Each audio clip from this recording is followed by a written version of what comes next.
നമസ്കാരം. കനത്ത ആക്രമണമാണ് ഇറാന് നേരെ നടക്കുന്നത്. എവിടെ നിന്നും നിലവിളികൾ മാത്രം കേൾക്കുന്ന ഒരു സാഹചര്യത്തിൽ കൂടിയാണ് ഇറാൻ കടന്നു പോകുന്നത്. അടിമുടി ഇറാൻ തകർക്കപ്പെട്ടു കഴിഞ്ഞു. ഇറാനിൽ ഇനി എന്താണ് ഉള്ളത് എന്ന് ചിന്തിക്കുമ്പോൾ ഒരു ശൂന്യദേശമായി ഇറാൻ മാറുന്നു എന്ന കാഴ്ച മാത്രമാണ്, അത്യധികം സങ്കടപ്പെടുത്തുന്ന കാഴ്ച മാത്രമാണ് നമുക്ക് കാണാൻ കഴിയുന്നത്. ടെഹ്റാനെയും കരാജിനെയും ബന്ധിപ്പിക്കുന്ന ഇറാൻ്റെ അഭിമാന സ്തംഭമായ പാലം കഴിഞ്ഞ ദിവസമാണ് അമേരിക്ക തകർത്തിട്ടത്. അത് കേവലം ഒരു പാലമായിരുന്നില്ല. ഇറാൻ്റെ എക്കാലത്തെയും ഇറാൻ്റെ അഭിമാന സ്തംഭമായ, ഇറാന് അഭിമാനകരമായി ലോകത്തോട് കാണിക്കാൻ പറ്റുന്ന വലിയ ഒരു നിർമ്മിതി തന്നെയായിരുന്നു അത്. അത് തകർന്നപ്പോൾ ഇറാനെ സംബന്ധിച്ചിടത്തോളം ഇറാൻ്റെ അഭിമാനത്തിന് നേരെ ഏറ്റ വലിയ പ്രഹരം കൂടിയായി മാറുകയാണ് ആ സംഭവം. അതോടൊപ്പം തന്നെ അവരുടെ മുബാഖെ സ്റ്റീൽ, ഇസ്ഫഹാൻ മേഖലയിൽ ഉണ്ടായിരുന്ന മുബാഖെ സ്റ്റീൽ ഒക്കെ നശിപ്പിക്കപ്പെട്ടു കഴിഞ്ഞു. സിമൻറ്റ് ഫാക്ടറികൾ തകർക്കപ്പെട്ടു കഴിഞ്ഞു. പെട്രോ കെമിക്കൽ സ്ഥാപനങ്ങളൊക്കെ തകർക്കപ്പെട്ടു കഴിഞ്ഞു. ഇനി ഇറാന് നഷ്ടപ്പെടാൻ എന്താണ് ഉള്ളത് എന്ന് ചിന്തിക്കുമ്പോൾ അവിടെ ഒന്നും തന്നെ അവശേഷിക്കുന്നില്ല. ജലസംഭരണികളിലേക്ക് നിരന്തരമായ ആക്രമണം നടക്കുന്നുണ്ട്. ആ തരത്തിൽ ജലശുദ്ധീകരണം നടത്തി അവർക്ക് വിനിയോഗിക്കാൻ പോലും കഴിയാത്ത ഒരു സാഹചര്യമുണ്ട് ഇറാൻ. ഈ യുദ്ധം കഴിയുമ്പോൾ ഇറാൻ എന്ന ഒരു രാജ്യം ലോകത്ത് അവശേഷിക്കുമോ എന്ന് പോലും നമുക്ക് ചിന്തിക്കുവാൻ പറ്റുന്നില്ല. അത്രമേൽ ഇറാന് വലിയ കനത്ത പ്രഹരം തന്നെ ഏൽപ്പിച്ചു കഴിഞ്ഞു അമേരിക്കയുടെയും ഇസ്രായേലിൻ്റെയും സംയുക്ത സൈന്യം എന്ന നിലയിലാണ്. ഇറാൻ തിരിച്ചാക്രമിക്കുന്നുണ്ട് എങ്കിൽ തന്നെ അത് കാര്യമായ രീതിയിൽ ഇസ്രായേലിനെയോ അമേരിക്കയോ ബാധിക്കുന്നില്ല എന്നുള്ളതാണ്. ഇറാൻ എത്രമേൽ തിരിച്ചടിച്ചാലും, കാരണം അത്രയേറെ ശക്തമാണ് ഇസ്രായേലും അമേരിക്കയും എന്ന് പറയുന്നത്.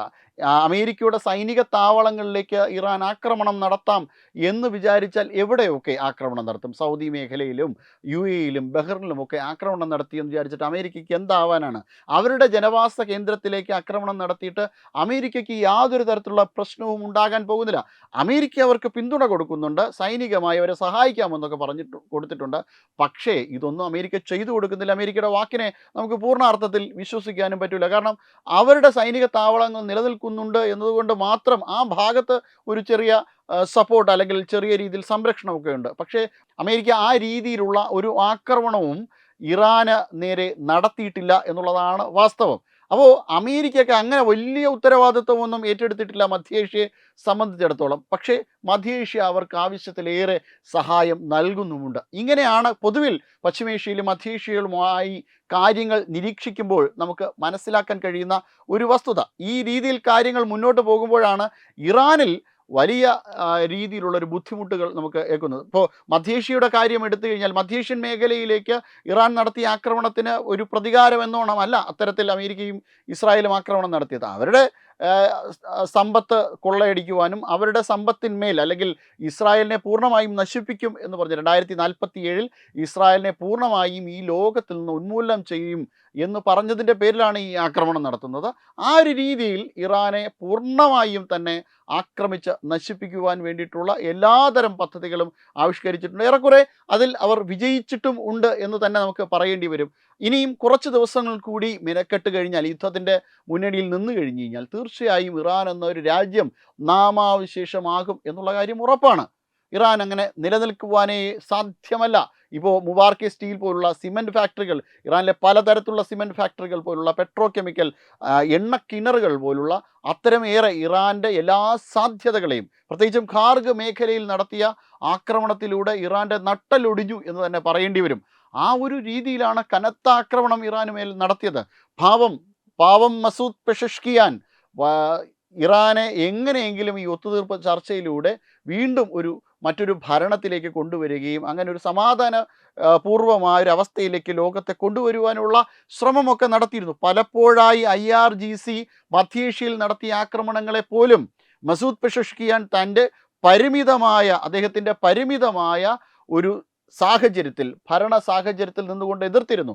പക്ഷേ അതൊന്നും ചെവിക്കൊള്ളുവാൻ വേണ്ടിയിട്ട് IRGC തയ്യാറായില്ല. IRGC എന്ന് പറഞ്ഞത് അവിടെ ഏകപക്ഷീയമായിട്ട് ഒരു ഏകാധിപത്യ പ്രവണതയോടുകൂടിയുള്ള ഭരണമാണ് നടത്തുന്നത്. അത് ഒരു കാരണവശാലും ശാശ്വതമല്ല എന്ന് ലോകത്തിന് എല്ലാവർക്കും അറിയാം. പക്ഷേ IRGCക്ക് അത് മനസ്സിലാകുന്നില്ല. ഇത് പാകിസ്ഥാൻ എങ്ങനെയാണോ മുന്നോട്ട് പോകുന്നത് അതുപോലെയാണ് ഇപ്പോൾ ഇറാൻ മുന്നോട്ട് പോകുന്നത്. പാകിസ്ഥാനിലുള്ളതുപോലെ പാകിസ്ഥാൻ ആർമിക്ക് എത്രമാത്രം സമ്പത്തുണ്ടോ അതുപോലെ തന്നെ സമ്പത്ത് IRGCക്കുമുണ്ട്. അവർക്ക് റിയൽ എസ്റ്റേറ്റ് ഉണ്ട്, എണ്ണ കിണറുകളുണ്ട്, അതോടൊപ്പം തന്നെ വലിയ വലിയ പ്രോജക്റ്റുകൾ അവരുടെ പേരിലുണ്ട്. അത്തരത്തിൽ വലിയ സമ്പന്നമാണ് IRGC. ഈ സമ്പന്നത ഉപയോഗിച്ചുകൊണ്ട് പലപ്പോഴായി IRGC ഇറാൻ്റെ ഭരണം ഏറ്റെടുക്കുവാനും ഭരണ അട്ടിമറി നടത്തുവാനുള്ള ശ്രമമൊക്കെ നടത്തിയിരുന്നു. പക്ഷേ ഖമനായ് ഭരണം അത്രമേൽ ശക്തമായതുകൊണ്ട് അതൊന്നും സാധിച്ചില്ല.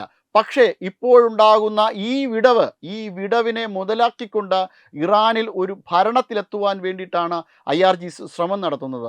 IRGC തന്നെ ആയിരിക്കണം മുജ്തബ ഖമനായിയെ വധിച്ചതും. നേരത്തെ ആയത്തുള്ള അലി ഖമനയെ അമേരിക്കയുടെയും ഇസ്രായേലിൻ്റെയും സംയുക്ത സൈന്യം വധിച്ചുവെങ്കിൽ മുജ്തബ ഖമനായിയെ IRGC ആയിരിക്കണം വധിച്ചിട്ടുണ്ടാകുക. കാരണം മുജ്തബ ഖമനയുടെ യാതൊരു വിവരവും അദ്ദേഹം സാരമായി പരിക്കേറ്റതിന് ശേഷം റഷ്യയിലേക്ക് മാറ്റിയതിനു ശേഷം യാതൊരു തരത്തിലുള്ള വിവരവും ലഭ്യമല്ല. റഷ്യയിലേക്കാണ് എന്ന് കരുതപ്പെടുന്നുണ്ട്. എവിടേക്കാണെന്ന് പോലും വളരെ കൃത്യമായ വിവരങ്ങളില്ല. ആ ഒരു മുജ്തബ ഖമനായിയുടെ പ്രൊട്ടക്ഷൻ എന്ന് പറയുന്നത് IRGC ആണ്. അവരുടെ അടുത്തേക്ക്, മുജ്തബയുടെ അടുത്തേക്ക് എത്താൻ വേണ്ടിയിട്ട് ആർക്കും തന്നെ സാധിച്ചിട്ടുമില്ല. മസൂദ് പെഷഷ്കിയാനൊക്കെ പലതവണ അതിന് ശ്രമിച്ചിരുന്നു. ഭരണരേഖകൾ അദ്ദേഹത്തിൻ്റെ അടുത്തെത്തുവാൻ വേണ്ടിയിട്ടുള്ള ശ്രമം നടത്തിയിരുന്നു. അതിനെയൊക്കെ തടയിടുകയായിരുന്നു IRGC എന്ന് പറയുന്നത്. അങ്ങനെ ഒരു സാഹചര്യത്തിൽ കൂടിയാണ് ഇറാൻ മുന്നോട്ട് പോകുന്നത്. ഈ ഒരു രീതിയിൽ മുന്നോട്ട് പോകുമ്പോൾ ഇറാനെ പൊടിച്ചു കളയും. അടുത്ത 3 ആഴ്ചയ്ക്കുള്ളിൽ ഇറാനെ പൊടിച്ചു കളയും. IRGC എന്നതിനെ നാമാവിശേഷമാക്കും എന്നാണ് ട്രംപ് പറഞ്ഞിരിക്കുന്നത്. എന്തായാലും ഇത് അധിക നാൾ നീണ്ടു നിൽക്കുവാൻ പോകുന്നില്ല. അത്രയ്ക്ക് കരുത്തൊന്നും ഇറാനെ സംബന്ധിച്ചിടത്തോളം ഇല്ല. ഇറാൻ്റെ വ്യോമസേനയും നാവികസേനയും ഇറാൻ്റെ പട്ടാളവും ഒക്കെ അടിമുടി തകർത്തു കഴിഞ്ഞു. 10 ലക്ഷം പേര് ഉണ്ടെന്നൊക്കെയാണ് പറയപ്പെടുന്നത്. കണക്കെടുത്ത് നോക്കുമ്പോൾ ഏകദേശം ഒരു 6 ലക്ഷത്തോളം പട്ടാളക്കാരുണ്ട്. താത്കാലിക പട്ടാളക്കാരുടെയും സ്ഥിരമായി നിൽക്കുന്ന പട്ടാളക്കാരുടെയും എണ്ണമൊക്കെ എടുത്തു നോക്കുമ്പോൾ 5-6 ലക്ഷം പട്ടാളക്കാരുണ്ട്. 10 ലക്ഷം ഒന്നും ഇല്ലെങ്കിലും. പക്ഷേ അത്രയും പട്ടാളക്കാരെ ഉപയോഗിച്ചുകൊണ്ട് അമേരിക്കയും ഇസ്രായേലിനെ നേരിടുവാനായിട്ട് ഇറാന് കഴിയില്ല. ഒന്നുകിൽ എന്തെങ്കിലും ഒരു നല്ല ബെറ്റർ സ്ട്രാറ്റജി വേണം. കാരണം അത്തരം സ്ട്രാറ്റജി, യുദ്ധത്തിൻ്റെ ഒരു തന്ത്രം ഉപയോഗിച്ചുകൊണ്ട് ഇന്ത്യ പലപ്പോഴായി പല യുദ്ധങ്ങളും വിജയിച്ചിട്ടുണ്ട്. ഒരു കാലത്ത് പാകിസ്ഥാന് അമേരിക്ക ധാരാളം യുദ്ധോപകരണങ്ങൾ സംഭാവന ചെയ്തതോടുകൂടി യുദ്ധരംഗത്ത് വളരെയധികം ശക്തിമത്തായ ഒരു രാജ്യമായി നിൽക്കുവാനായിട്ട് പാകിസ്ഥാന് കഴിഞ്ഞിട്ടുണ്ടായിരുന്നു. പക്ഷേ ആ സമയത്ത് പോലും പാകിസ്ഥാനെ തീർത്തും പരാജയപ്പെടുത്തുവാൻ ഭാരതത്തിന് കഴിഞ്ഞിരുന്നു. എന്നാൽ ഈ ഇറാനെ സംബന്ധിച്ചിടത്തോളം ഇറാന് അത്തരത്തിലുള്ള ഒരു സാഹചര്യമില്ല. ഇറാൻ അങ്ങനെ ഒരു കരുത്തില്ല, സ്ട്രാറ്റജിയുമില്ല. അങ്ങനെ ഇരിക്കുമ്പോഴാണ് ഈ രീതിയിൽ കാര്യങ്ങളെ വെറുപ്പിച്ചുകൊണ്ട് അമേരിക്കയും ഇസ്രായേലിനെയും വെല്ലുവിളിക്കാനൊക്കെ നിൽക്കുന്നത്. കട്ടപ്പുക എന്നല്ലാതെ മറ്റൊന്നും പറയാനില്ല. തീർച്ചയായിട്ടും ഇറാൻ ഇതിന് ദുഃഖിക്കേണ്ടി വരും. IRGC നാമാവിശേഷമാകും എന്ന് ഉറപ്പാണ്. വെബ് ഡെസ്ക് തത്തുമൈ ന്യൂസ്.